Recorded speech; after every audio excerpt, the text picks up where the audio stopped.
Hi, my name is Angela Boyd. I'm a counselor, I'm a health coach, I'm a realtor, and an author, and I'm on Tidewater Waves. Awesome. Thank you for coming out, Angela. How you doing today? You're welcome. I'm doing great. How are you? Doing well. We can just start off. Who are you and where are you from? As I said before, I'm Angela. I'm from Hampton Roads. I grew up in Norfolk and Virginia Beach. I actually graduated from Norfolk Catholic High School, the Crusaders.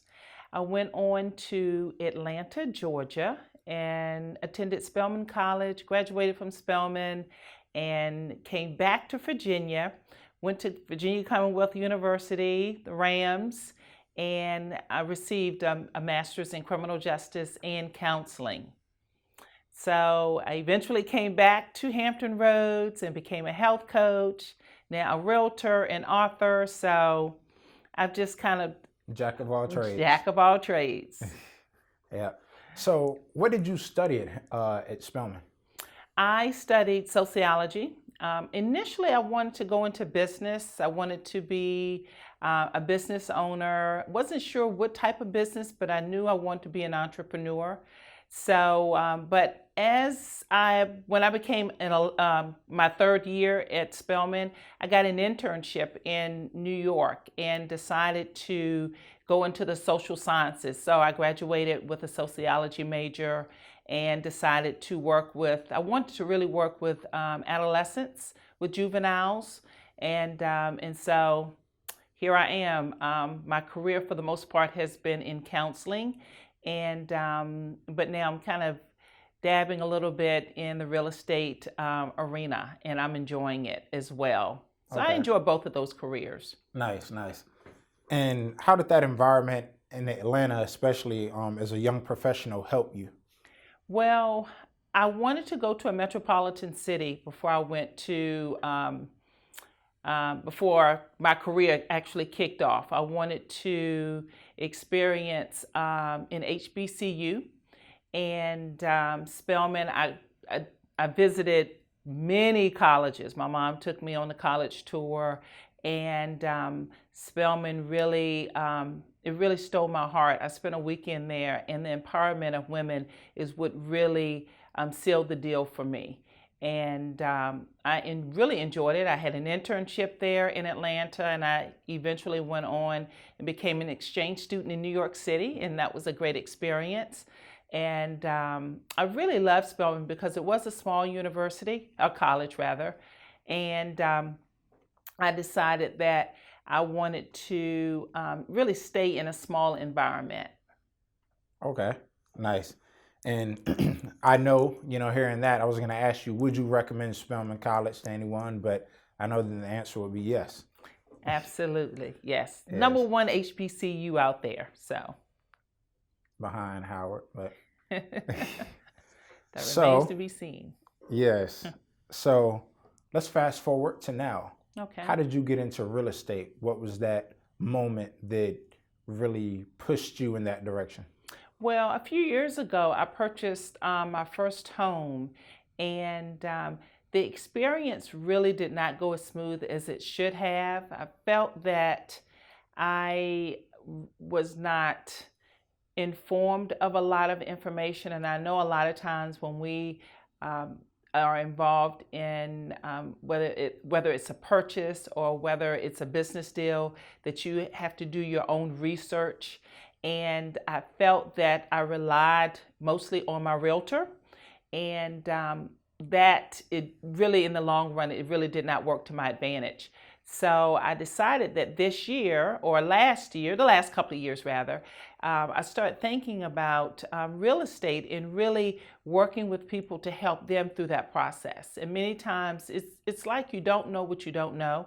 And so I want to really be that person to help educate people in that home buying process. And so I thought that that would becoming a realtor would be a way that I could help others, especially those people who are first-time home buyers. I thought that that would be a good opportunity for me to work with other people and helping them through that process and just really being transparent with my experience as well. Okay, nice. So you're no stranger to helping others with your background on counseling and just, gave you that kind of experience already. So, what are some of the other things that you're involved with? I know you said you're an author. What is your book? You can tell the viewers a little bit about that. Sure, absolutely. I'm also a health coach, and I became a health coach about 5 years ago because I wanted to get healthy. There, you see so much in the media, so many articles and magazines about the certain diets that people should be on in order to become healthy or to lose weight. So I decided again to take matters in my own hands and study to become a health coach to really find out what is the best course of action as far as being healthy.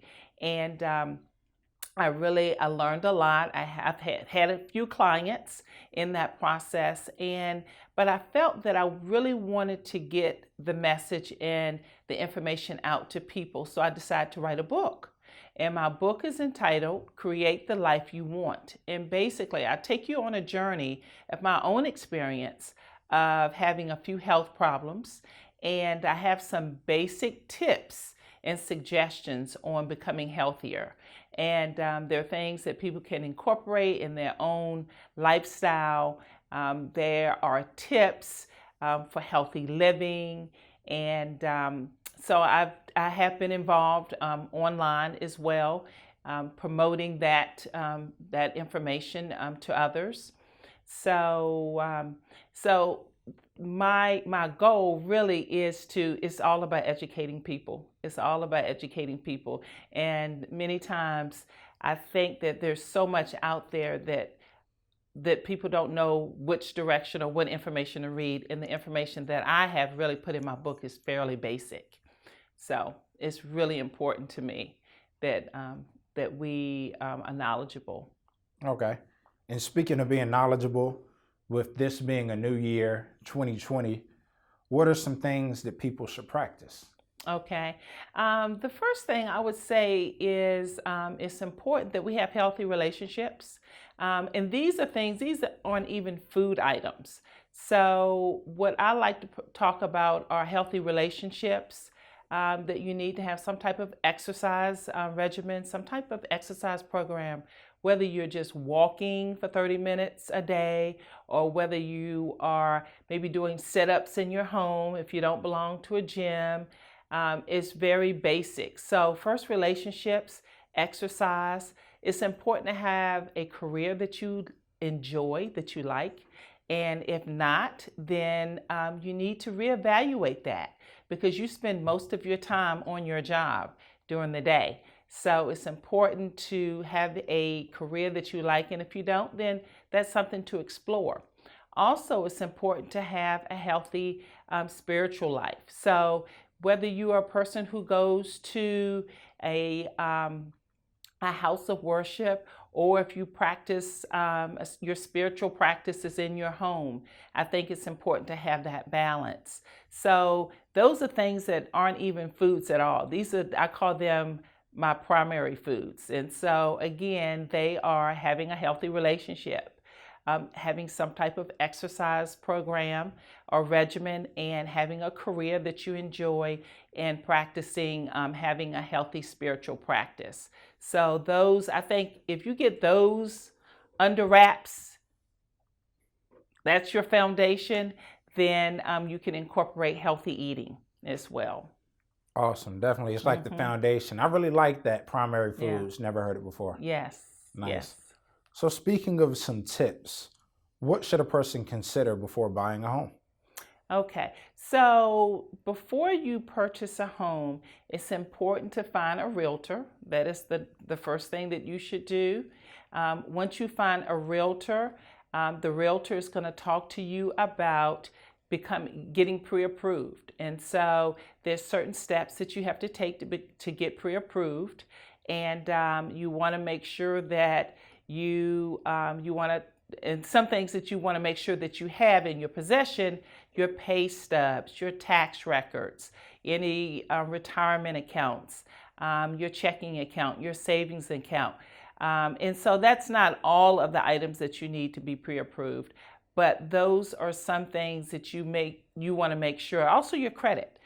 Your credit is important. You can get a free credit report from the credit bureau. So it's important to take a look at your credit. But many times people do not realize their state of their financial situation. And so if you once you talk to a realtor, you talk to a mortgage broker and find out what your buying ability is, that gives you an idea of what you're able to purchase. And it also allows you to see maybe what type of improvements you need to make in your financial situation. So those are just some basics for right now. But once you talk to a realtor, certainly you can get some good direction as far as where to go from there. Okay. And speaking of finding and talking to a realtor, how can the viewers and individuals get in contact with you? Absolutely. So my email address is angelaboydrealtor@gmail.com. And I also have a website. It's aplushomes@kw.com. aplushomes@kw.com. And so the brokerage that I'm involved in is Keller Williams. So if you have any questions, certainly reach out to me. I'll be more than happy to help you. Awesome. Well, thank you, Angela, for coming by and sharing those tips. And again, I do love the primary food reference on, health and real estate. So thank you again. And you can tell the viewers also where they can find your book once more. Oh, absolutely. How could I forget my book? So my book is called Create the Life You Want, and it's located on Amazon.com. So in the search bar, if you put in Create the Life You Want, Angela Boyd, my book would pop right on up and you can purchase my book. Awesome. Well, thank you for coming out again. Thank you for having me. I look forward to coming back.